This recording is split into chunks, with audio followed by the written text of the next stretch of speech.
This is the Jumper T20, and I think this weird-looking radio perfectly embodies the quote by Sun Tzu, "Attack where the enemy is weak." And Jumper's enemy in this case is the Radiomaster TX16S, or any of a number of other really excellent radios that Radiomaster makes. And Radiomaster is extremely strong in these respects. The TX16S is, I would wager, it's one of the best-selling radios in FPV as a whole. It certainly is one of the most popular radios today. And Jumper's enemy in this case is Radiomaster, who makes, among others, the TX16S. And Radiomaster is definitely the dominant manufacturer of RC controllers in the FPV hobby today. But what Jumper seems to be doing with the T20 is say, we're not going to attack Radiomaster in the form factors where they are strongest. Instead, we're going to design a radio with a completely novel form factor that's nothing like Radiomaster has ever even thought about making, and try to deliver something for our customers that Radiomaster doesn't. There's a lot of really cool things about this radio. I can't wait to show them to you. I'm Joshua Bardwell. You're going to learn something today. The most obvious thing that makes the T20 stand out is its size compared to here, the Radiomaster TX16S, and you can see it is significantly smaller, especially when you fold up its foldable antenna. It's going to do a lot better at fitting into a bag than a full-size radio like this.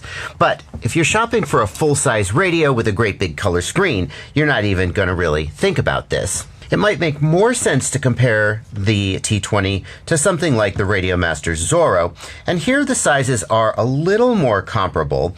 In terms of the height, they're pretty close, although the Zorro's screen sticking up does make it a little larger, and in terms of width, they are just about the same. We could also compare the T20 to the Radiomaster Boxer, which I suppose you could call a mid-size radio, and see that it is about the same width and a little bit shorter, especially if you consider the size of the antenna sticking up on the Radiomaster Boxer.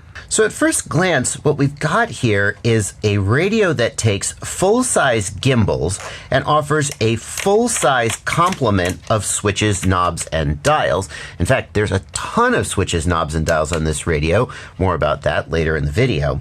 But still manages to fit into a small, compact form factor similar to the gamepad-style radios like the Radiomaster Zorro. And that means for a lot of people watching this, this radio is going to be the best of both worlds. But the Jumper T20 does make some compromises to get down to this size, notably the size of the screen.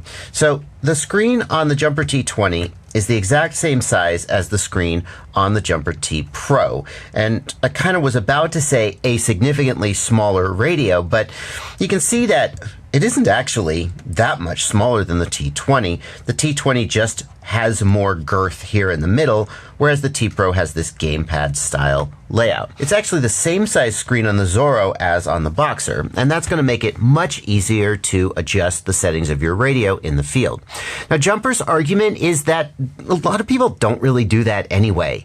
EdgeTX, the operating system that comes on this radio, is capable of some really complicated programming that only nerds like me really take advantage of most of the time. Most people just set their radio up, they do the very basic setup, and they go out and fly it. And I will say that I've had radios with this screen size before, notably the TBS Tango is the one I've worked with the most, and you can get done everything you need to get done on a screen this size. It just is, requires a little more squinting. For those of you who are getting up to my age range and maybe need like reading glasses, it might be a little hard.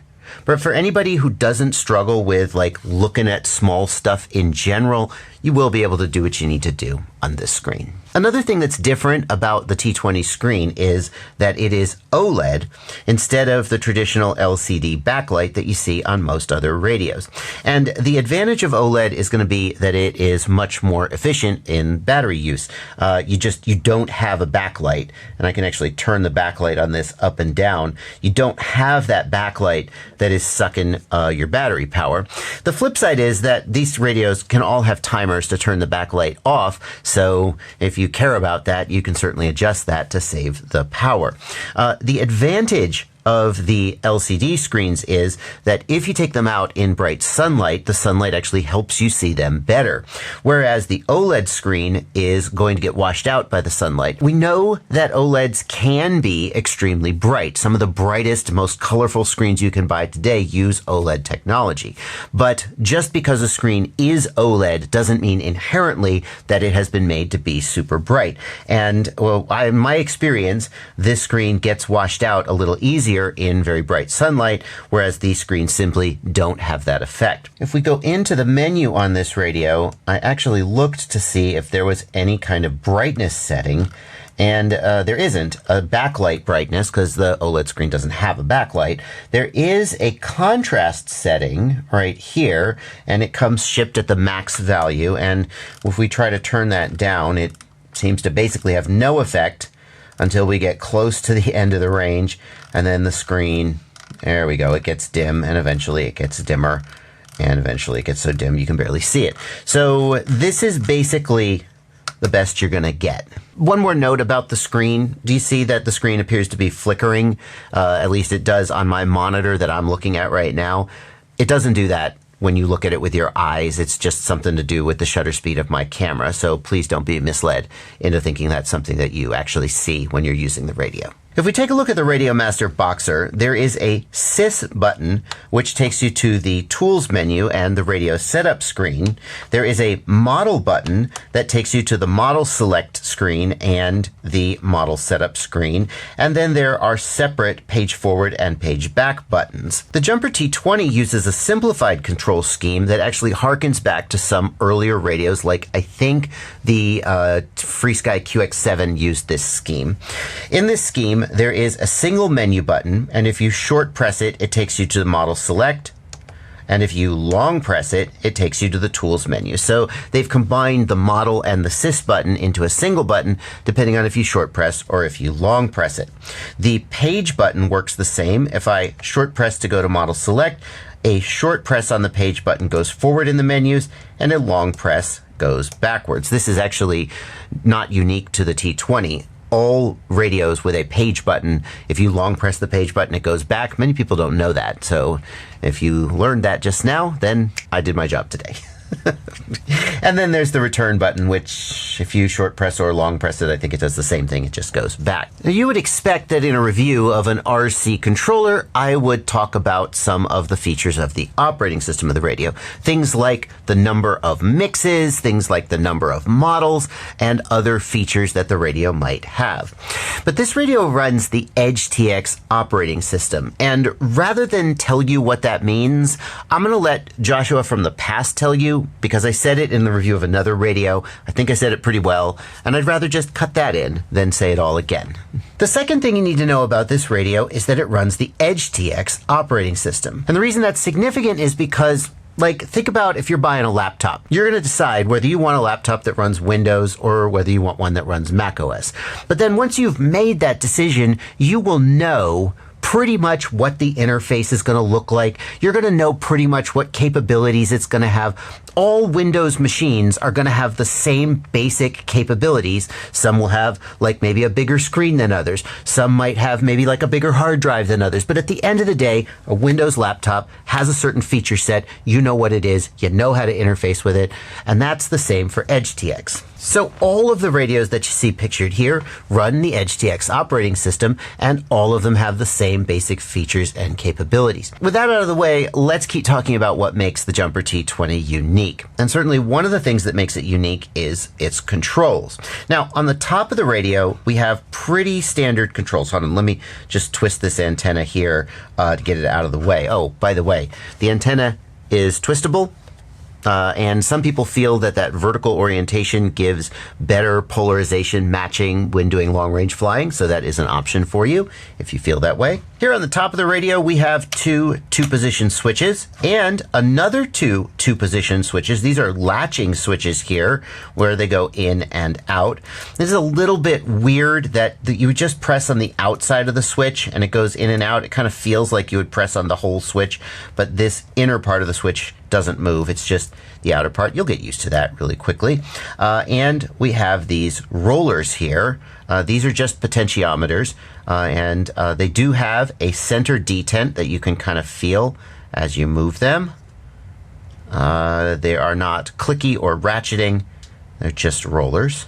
And then here on the front of the radio, we have two 3-position switches. It is interesting to me that we don't have a momentary switch. By momentary switch, I mean a spring-loaded switch that when you press it, it goes in, and then when you release it, it pops back out again. Here on the Radiomaster Zorro, there are 2 momentary switches, and here on the Radiomaster Boxer, there is 1. Although it's not entirely fair to say we don't have a momentary switch, because these 4 controls here are the trim switches. And trims, of course, are going to be very useful to people who fly fixed wings, because they'll use them to trim out the aircraft after they take off. But these trims are just momentary switches. You press it and it releases. You go up, you go down, all of them are momentary switches. And there's more trim switches here than you would actually need. We've got the basic trims for the 4 main control channels: throttle, roll, pitch, and yaw. And then there's more trims. And I guess if you fly fixed wing, you could use those extra trims to trim out additional control surfaces? I don't know.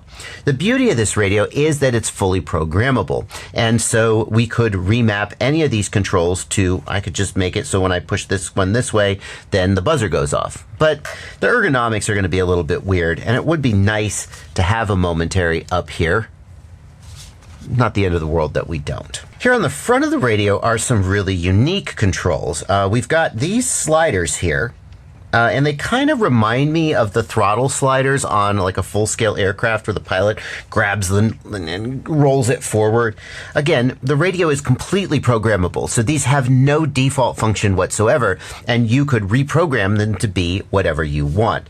In a sense, this is just a knob, kind of like these knobs, where it just goes from down to up, and you can use it to adjust your flaps. For example, I could imagine it being used for that on a regular aircraft. You could use it to adjust a camera gimbal, perhaps, although the ability to reach them and use them while you're flying is a little bit limited. So you can see if I'm flying here and I have to come down and get this one to adjust it, I'm definitely going to be taking my hands off the stick, whereas I could actually access these sliders here at the top easier while I'm flying. So you could use them for whatever you program them to do. Your imagination is really the only limit. It is cool to see a new type of control being put onto a radio, and credit to Jumper for doing that. We've got these knobs here. They do not have a center detent. Personally, I like to use those knobs on most of my radios to control the screen brightness and the volume. I've actually got tutorials for how to do that, and I'll put a link to those tutorials down in the video description if you want to set yours up to do the same. On this radio with the OLED screen, the screen brightness isn't actually going to be something, you're probably just going to leave it at max forever, but the volume is definitely nice for times when you kind of want your radio to shut the heck up. And then we've got these 6 buttons here, and although they kind of look like 6 individual buttons, in fact they're not. In fact, they're way more than that.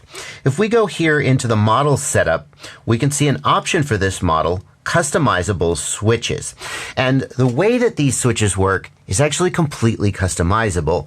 It's pretty freaking cool. For example, I could take switches 4, 5, and 6, and I could put them into a different switch group by changing this number. Let's do that.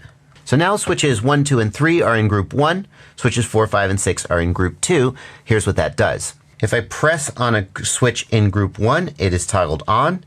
And if I press on a switch in group 2, it is toggled on. Now, notice that the left-hand switches are separate from the right-hand switches. Instead of having a single group of 6, I have 2 groups of 3, and they work the same as before. Each one will replace the other or be toggled off if I press it again. The exact way you might set this up, well, frankly, your imagination is the only limit. But the cool thing about this customizable switch is, for example, if we compare it to the 6-way switch on the Radiomaster Boxer, this 6-way switch is really just a potentiometer knob. It is a potentiometer knob that goes from all the way to the left to all the way to the right, and instead of turning a knob, I'm pressing a button to move the position that that potentiometer is at. And there's some cool things we can do with this, but it's fairly limited. For example, we couldn't have the left 3 buttons and the right 3 buttons be completely separate and independent like you can on the Jumper T20. It's also pretty cool that Jumper includes these stickers for you to put on these buttons so you can label the function of each of the buttons for whatever it is that you've decided to do with that button. Next, we come to the gimbals. And as I always do when I talk about gimbals in a controller review, I gotta say I am not a gimbal snob. I admit, I do put these upgraded AG01 gimbals in all of my Radiomaster radios because the analogy I like to use is it's kind of like having leather upholstery in your car. It's not going to make you drive better. It's just going to kind of look nice and feel nice, and you'll get in your car and you'll go like, ooh, leather. And that's how I feel about these gimbals. They clearly don't make me a better pilot, as my piloting shows. And I've seen really, really amazing pilots fly cheap-ass, janky gimbals and still fly way better than I do. It is nice to know, though, that the gimbals are not the thing that's holding you back. And the gimbals on the T20, they are not like fully CNC machined metal gimbals like the Radiomaster AG01s. But they come in 2 versions. One is a Hall effect gimbal. That is not the one that I've got. The nice thing about a Hall effect gimbal is that it uses magnetic sensors to detect the position of the gimbal. And that means that there is no physical contact between any moving parts. There's just a ball bearing and that's it. Actually, I don't know if these are ball bearing gimbals or if they have a bushing. Maybe we need to open them up and take a look and see about that. But the nice thing about Hall effect gimbals is that there's basically nothing on them to wear out. They basically will last, well, let's not say forever, but they last a good long time. The version that I've got has the RDC90 gimbals in it. And RDC90 refers to the rotary encoder that is used to sense the position of the stick. RDC90 is a very, very high-end rotary encoder. It's used on very expensive radios like Futaba. And the interesting thing about it is that even though it's not Hall effect, it's a potentiometer. So theoretically, it won't last as long. It's still seen as a prestige item by Jumper. And I guess it's probably because really expensive radios like Futaba use it, so it must be good. I don't think this is the kind of thing that should make the difference for you between like which radio you're gonna get. You might get slightly cleaner signal out of the RDC90 than the Hall effect, but the Hall effect should probably be good enough anyway. And it's really more, I'm more concerned about things like the weight, the stability, and the feel of the gimbals than I am about the digital encoder. The RDC90 version is $30 more if you decide to go that direction, and Jumper has said that they are going to be working on a full CNC version of the gimbal for this radio, although who knows how far in the future that will be. I should also say, I'm pretty sure that Bob Ruge, Kebab FPV, put AG01 gimbals in his. So if that's the kind of thing you want to do, go check out his channel. And I don't even know, I just saw a thumbnail of his with the AG01s in it. As far as the gimbals themselves, they feel fine. And that's what I say about most gimbals. You have to be pretty rough for me to complain about the quality of your gimbal. The spring tension on these gimbals is a little bit looser than the spring tension on my AG01s. It is adjustable. However, unfortunately, you do have to open the radio up to adjust the spring tension, and also have to open the radio up to adjust if you wanted to change this from mode 2 to over to mode 1 and make this stick be the throttle. You would have to open it up for that as well. That is a difference between this gimbal and something like the Radiomaster gimbals. The Radiomaster gimbals are fully adjustable from the front of the gimbal without ever having to open the radio up. The Jumper gimbals do have 4 adjustment screws, and those are used to adjust the limits up, down, left, and right, which I suppose is an advantage of the Jumper gimbals because the Radiomaster gimbals only have adjustable limits up and down, not left and right. So if that's something you care about, this is going to be a real plus for you. And I can clearly see that these are dual ball bearing gimbals. We have ball bearings on both sides. That's great. That's what you would expect from a good quality gimbal, and means that they're going to last a good long freaking time. As far as the adjustment goes, I gotta say, the springs on these gimbals are pretty loose. And I've adjusted the gimbal both directions. I've adjusted the tightness from the very tightest to the very loosest. And I just don't feel a ton of difference. Like, I can loosen them up a little bit looser, but I can't really make them that much tighter. So if you like really stiff gimbals, you're gonna wanna be replacing these with aftermarket springs of some kind. If you like loose gimbals, I guess you're gonna be okay. As long as I've got the radio open already, I'm going to poke around for any quality control issues. And like, I'm not enough of an expert in PCB manufacturing to look at the circuit boards and tell if anything could be done better. But I do have to say I am a little unimpressed with like the soldering of the wires to the switches. The wires themselves are super thin. And like, for example, we can see, do you see that there's some like loose strands sticking up out of the solder here? It just feels like this is the kind of thing where you might end up with a broken wire over time, just as stuff gets vibrated and worn away. The wires going to the encoder on the gimbal are super thin, but thankfully they do have a little bit of adhesive here to help strengthen the joint. Speaking of adhesive, I can't help but notice that the UFL connector for the RF module doesn't have any adhesive or reinforcing on it, and it's probably going to be fine. Like, it's probably not going to pop off, but this is the kind of thing that you might have done if you wanted to be sort of extra, and it doesn't seem like they're trying to be like extra in the manufacturing of this. For comparison, here's a replacement switch for my Radiomaster Boxer. I actually just literally got these in the mail 2 days ago because I broke a switch on my Boxer. And you can see it, just so much more attention paid here. The joint itself is reinforced with adhesive. The wires are silicone insulation. It's nice, flexible silicone insulation, so it's not going to bust off, whereas the wires on the Jumper are plastic insulation, which is just much stiffer and more prone to cracking. It's just a much more attention paid to, like, the switch itself is probably the same freaking switch, literally, I'm guessing. But the actual attention paid to the sort of manufacturing and construction is a lot higher on the Radiomaster. One of these is for the internal module, and one is for the external module. They're the exact same plug, and I don't remember which is which. Well, thanks to this photo from Oscar Leong's review of the radio, I was able to easily see which wire goes where, and I got the radio back together. We can continue the review. And I guess if we've talked about the gimbals, the next thing to talk about is the ergonomics of the radio, how it fits into your hand. Frankly, this is one of the things that I think differentiates a lot of radios and makes some of them better for some people and worse for others. For somebody like me with, I'd say I have fairly typical man-sized hands, the radio fits really well into my hands. I will say that as a pincher, hybrid pinch technically, it's not as perfect as some radios I've used. And it's not that the gimbals themselves have any trouble. Like, I can easily hold it in my hand and get the full range of motion on the sticks. But the accessibility of the switches while using the sticks is not quite as good as some other radios. I can easily get to these switches on the front, no problem.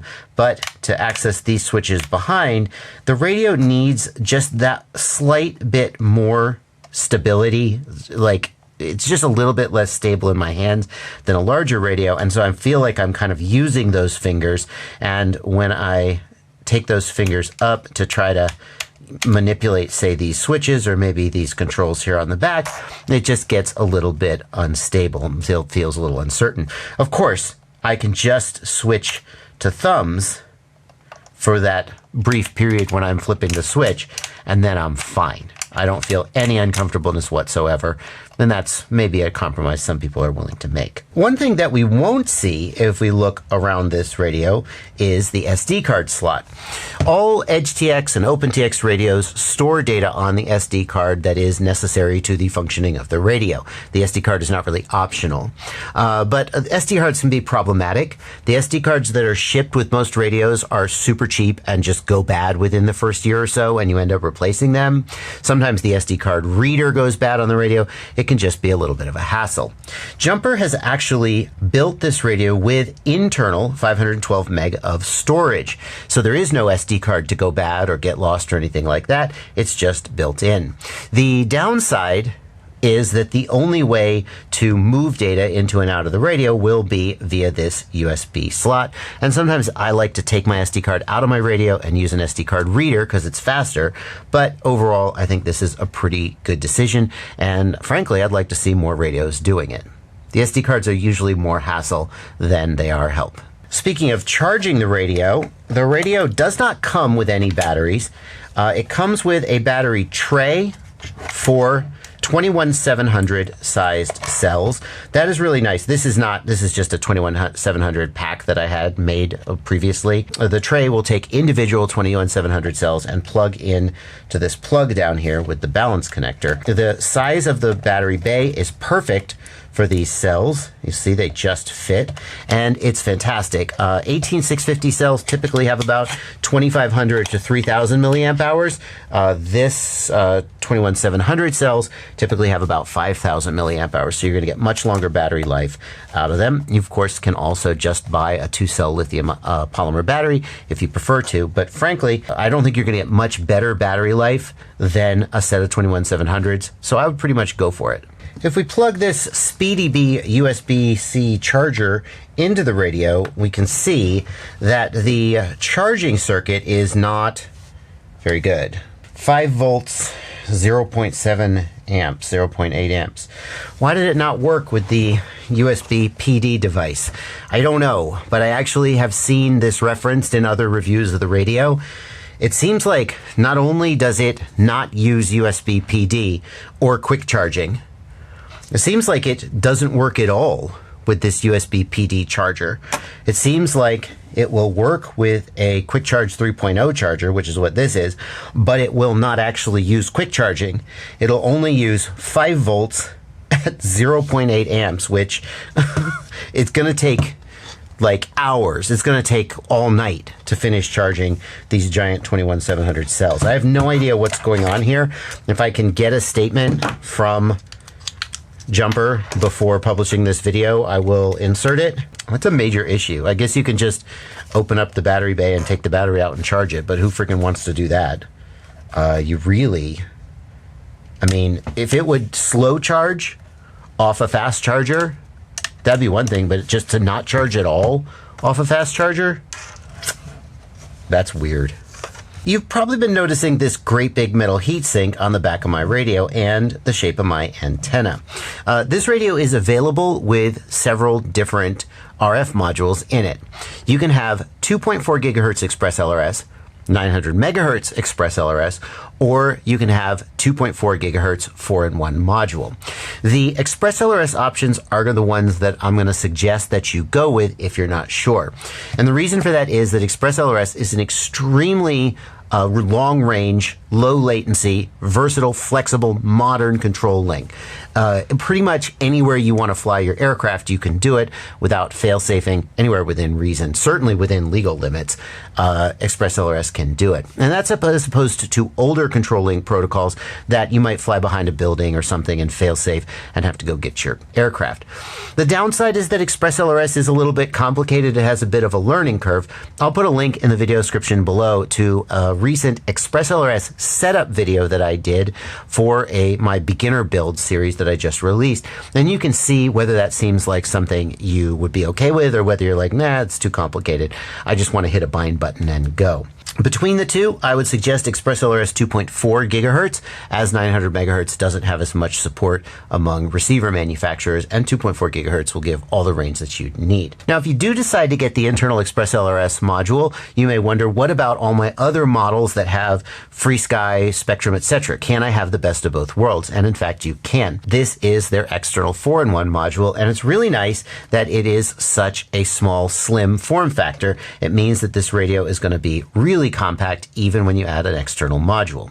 If you do decide that you want to add some other kind of external module, then they also make a light form factor module bay that you can install on the back of the radio. However, if you do that, you will have some big chonkin thing hanging off the back, and it will kind of ruin the radio's nice slim form factor. For those who fly Crossfire, very exciting news. They actually have an internal Crossfire mod that they're going to release instructions for how to do and parts for how to do, which means if you have a Crossfire module, you can take it apart, you can mount it inside the radio and get a really nice low profile Express LRS, 4-in-1, whatever, and Crossfire all in one radio. And that would make this the only other radio other than the TBS Tango with an internal Crossfire module. Very cool. If you do decide to use an external module, you'll want to pull this plastic off the back.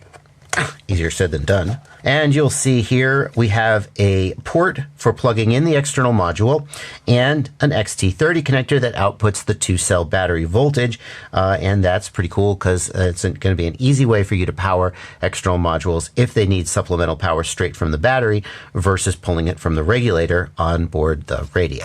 Of course, none of the stuff we've talked about matters if the price of the radio isn't right. And I'm happy to say the price of this radio is extremely competitive, especially considering what you get. The base price is $110 for either 900 megahertz or 2.4 gigahertz Express LRS. If you decide to get the RDC 90 gimbals, it's $30 more than that. But frankly, I wouldn't bother. I just don't think there's enough benefit to the RDC 90 encoder unless you just really care about the absolute cleanest signal coming out of your gimbals that's possible. The overall build quality of the radio, at least from the outside, is extremely good. All of the switches feel great. The gimbals feel great. All of the buttons and knobs feel fine. We didn't quite see that same quality reflected on the inside, but well, it's your money, you decide. It feels really solid and really sturdy, and the ergonomics and the form factor are going to make a lot of people really, really happy. The person this radio is going to be perfect for is the kind of person who wants a small radio like this that fits easily in a backpack and fits easily into your hands, but wants more buttons and switches than most of these small radios deliver. And I say most of these small radios because, frankly, 3 positions, 2 positions, slider knobs, momentaries. There definitely are smaller radios that have a lot of buttons and switches, but not in this exact form. This is a really sweet balance between the feel of a full-size radio, but being a smaller radio that's easier to pack. And if that's the right radio for you, I would be so happy if you use the links in the video description below to pick the radio up, because those links are affiliate links. Now what that means is that when you click that link and then make any purchase at the affiliated store, I get a little commission. A great way to support the channel is to always click one of my affiliate links before you do your purchasing. I know you buy a lot of stuff. You could give me a percent of that if you feel like supporting me. But before you make that decision, I think you should check out my review of the Radiomaster Boxer and the Radiomaster Pocket, another small radio that comes in way cheaper, but doesn't offer quite as much as the T20. I think you should check out both of those reviews. I'll put cards on screen to those videos or links in the video description below if for some reason you can't see the cards. I will see you there.